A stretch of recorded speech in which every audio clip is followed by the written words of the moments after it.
वालेकुम। आप सब लोग कैसे हैं? आज मैंने सोचा कि मैं आपके लिए मज़ेदार किस्म की बारबेक्यू की रेसिपी बताऊं। थोड़ा सा मैं किचन से हट के बाहर आई हूं ताकि बाहर का वेदर भी हम लोग इंजॉय करें। और रेसिपी जो है मेरी आज बीफ के सीख कबाब हैं। ये बहुत इजी रेसिपी है। थोड़े से इंग्रेडिएंट्स हैं जो हर एक के किचन में मौजूद होते हैं, लेकिन इसमें आपको 2 से 3 चीज़ों को ख्याल रखना है जो मैं आपको बता रही हूँ। सबसे पहले जब आप बुचर से कीमा लेके आएंगे तो उसके अंदर जो है वो फ़ैट का होना ज़रूरी है। बहुत ज़्यादा फ़ैट नहीं होगी, थोड़ी सी फ़ैट उसके अंदर ज़रूर डलवाएं आप।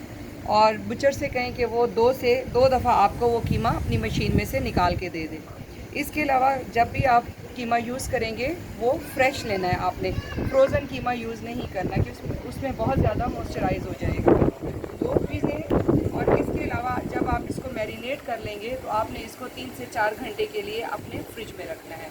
इन 2-3 चीज़ों का अगर आप ख्याल कर लेंगे तो आपके कबाब कभी भी ख़राब नहीं होंगे और हमेशा सीख के ऊपर बिल्कुल ही फिक्स रहेंगे और ये टूटेंगे नहीं जब आप बारबेक्यू करेंगे। मोस्टली ये होता है कि हम लोग जब भी कबाब लगाते हैं तो लोग ये कंप्लेन करते हैं कि कबाब हमारा सीख के ऊपर नहीं ठहरता, वो नीचे गिर जाता है। तो इंशाल्लाह जब मैं ये कबाब की रेसिपी आपको बताऊँगी तो कभी भी आपका कबाब ख़राब नहीं होगा। आप प्लीज़ इसको ज़रूर फॉलो कीजिएगा और इसके मुताबिक आप बनाइएगा। चलें चलते हैं अपने इंग्रेडिएंट्स की तरफ। इसमें हमें क्या क्या चाहिए। बीफ के सीख कबाब बनाने के लिए यहाँ पे मैंने 3 पाउंड बीफ कीमा लिया है, जो कि मैंने बुचर से 2 टाइम इसको मशीन से निकलवाया था। ये मेरा 3 पाउंड बीफ कीमा है। इसके अलावा मैंने मीडियम साइज़ के ये 3 से 4 मैंने ऑनियन जो है वो मैंने इनको ग्राइंड कर लिया है। अच्छी तरीके से मैंने इनको ग्राइंड कर लिया है। और लहसुन अदरक का पेस्ट है मेरे पास 2.5 टेबल स्पून। यहाँ मेरे पास हरी मिर्चें हैं साबित, ये मेरे पास 5 से 6 हरी मिर्चें हैं। कोरिएंडर 1 बंच है कोरिएंडर का, सब्ज़ धनिया है हमारे पास। और ये पुदीना है थोड़ा सा, 10 से 15 लीव्स हैं जिनको मैंने काट लिया है, चॉप कर लिया है। इसके अलावा हमारे पास जो स्पाइस हैं, ये सारे स्पाइस मेरे पास 1 टेबल स्पून है ऑलमोस्ट। सॉल्ट आपने हस्बे जायका और ज़रूरत रखना है, अगर आपको ज़्यादा चाहिए तो ज़्यादा। मैं ऑलवेज़ सॉल्ट कम इस्तेमाल करती हूँ। साबित ज़ीरा, कुटी हुई लाल मिर्च, गरम मसाला, पिसा हुआ ज़ीरा और पिसा हुआ धनिया और हाफ़ टी स्पून जो है काली मिर्च है। अब इन सब चीज़ों को हमने मिक्स कर देना है। 3 पाउंड कीमा है, इसके अंदर मैंने ये देखिए बहुत ज़्यादा मैंने इसको ग्राइंड कर लिया है। इस तरीके से आपका प्याज जो है ग्राइंड होना चाहिए, चंक नहीं होने चाहिए उसमें। ये 2.5 टेबल स्पून जिंजर गार्लिक का पेस्ट, 5 से 6 हरी मिर्चें, इनको मैंने क्रश कर लिया है, ग्राइंड नहीं किया। 15 से 20 ये पुदीने की लीव्स थे, वो मैंने लेके इनको मैंने जस्ट चॉप कर लिया है।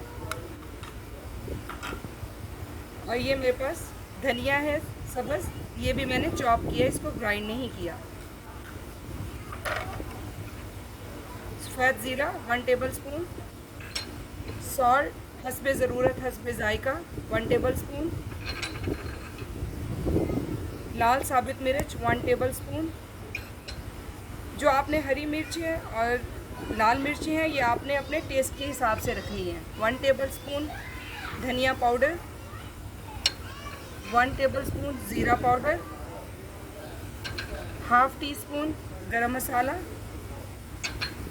और 1 टीस्पून ब्लैक पेपर काली मिर्च है। अब हमने इसको अच्छी तरीके से अपने हाथों की मदद से मैं इसको जो है मिक्स करने लगी हूँ। आप सिर्फ ये कोशिश करें कि इसको बहुत अच्छी तरीके से आपने मिक्स करना है, जिस तरीके से आप अपने घर का आटा गूंद रहे होते हैं।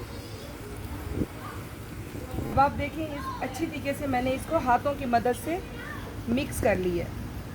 ये देखें, ये इस तरीके से आपको मशीन में मिक्स करने की ज़रूरत नहीं होगी, हाथों से ही मैंने इसको मिक्स किया। अब इसमें सिर्फ एक चीज़ का आपने ख्याल रखना है कि आपने राइट अवे इसको सीखों पे नहीं लगाना। इसको 2 से 3 घंटे के लिए एटलीस्ट आप अपने फ्रिज में रखेंगे, क्योंकि जो फ़ैट होती है वो मेल्ट हो जाती है अगर हम उसको बाहर रखेंगे। तो जो इसके अंदर फ़ैट होगी फ्रिज में रखने से वो ठंडा हो जाएगा और ठंडे को ही हमने सीखों पे लगाना है।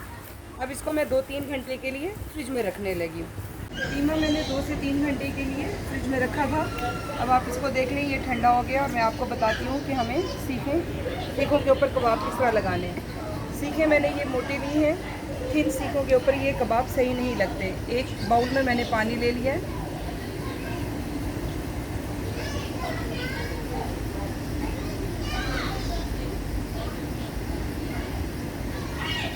अब आप ये देखें, आपने थोड़ा सा कीमा लिया और उंगलियों की मदद से आप इसको प्रेस करते जाएं।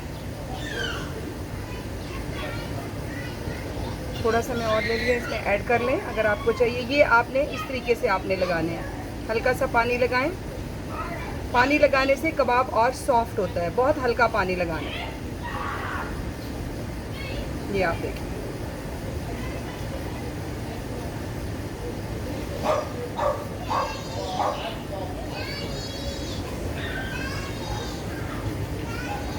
अब ये कबाब जो है, ये मैंने एक लगाया, इसको आप दो से भी कर सकते हैं। आप यहाँ पे एक थोड़ा सा प्रेस कर दें उंगलियों की मदद से। ये हमारे 2 कबाब रेडी हैं।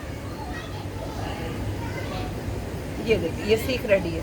अब मैं 5 से 7 सीखें लगा लेती हूँ। सीखें मैंने रेडी कर ली है। और दूसरी तरफ मैं आपको ये बताऊंगी कि आपने अपना बारबेक्यू जो है वो फुली तौर पर गर्म करना है। ये मेरे पास गैस का बारबेक्यू है, आप इसको कोयले की अंगीठी पे भी इसको बना सकते हैं।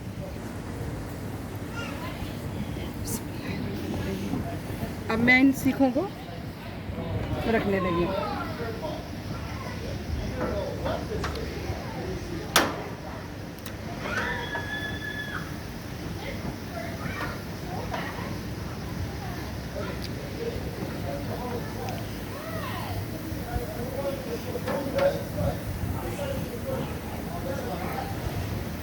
अब हम इसको 5 से 7 मिनट के लिए इसको कवर कर देंगे। फिर इसको आके थोड़ी देर बाद मैं इसको मूव करूंगी कि ये कितना दूसरी तरफ इसको इस तरह पलटेंगे। आपने राइट अवे इसके साथ कुछ नहीं करना। 5 से 7 मिनट आप इसको दें। चलें, यहाँ पे अब हम देखते हैं कबाब कहाँ तक रेडी हैं। मैंने ये फॉइल लिया है, उसको मैंने फोल्ड कर लिया। अब मैं आपको बताती हूँ इसको उतारते कैसे। ऑलवेज सीख को नीचे से ऊपर कबाब नहीं उतारना, आपने हल्का सा इसको प्रेस करना है और फिर आपने कबाब उतारना है।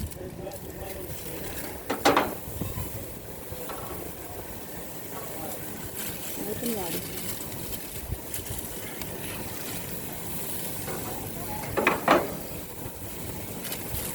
ये देखिए,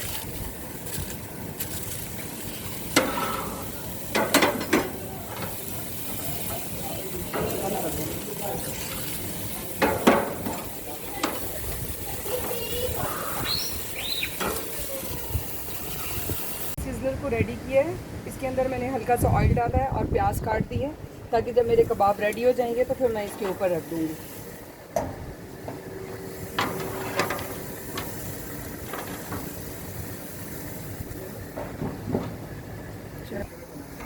कबाब आलमोस्ट रेडी हैं और इस वक्त ठंडी ठंडी हवा भी चल रही है। आप इसको ज़रूर बनाइएगा और ट्राई ज़रूर कीजिएगा। तो अभी मैं इसको आपको दिखाती हूँ, सिजलिंग भी करके बताऊँगी आपको।